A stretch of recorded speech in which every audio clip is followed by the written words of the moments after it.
আরে আজকালকার বাচ্চারা পড়াশোনাই করতে চায় না। अच्छा।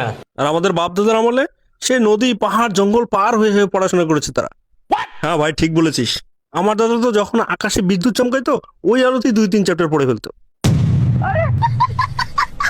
ভাই আমার দাদা তো রাতে যে বিড়ালের চোখ জ্বলতো ওই আলোতে পড়ালেখা করতো। আর আমার দাদাকে দেখে পুরো এলাকার লোক জ্বলতো, উনি তো সেই আলোতে পড়ালেখা করছে। ভাই বাপ দাদার কথা বাদ দে, আমরাই তো কত কষ্ট করে পড়ালেখা করছি। হ্যাঁ ভাই, আমি তো ঘড়ির লাইট দিয়ে পড়ালেখা করছি। আর ভাই আমি পাথর ঘষা দিলে যে ঝিলিক বেরোতো সেই আলোতে পড়ালেখা করছি। আর ভাই আমি তো কটা জোনাকি পোকা ধরে নিয়ে সেই রুমে ছেড়ে দিতাম, সেই আলোতে পড়ালেখা করতাম।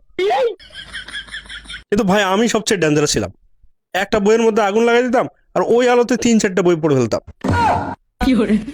কিন্তু ভাই তুই একটা ভুল করছস। কি?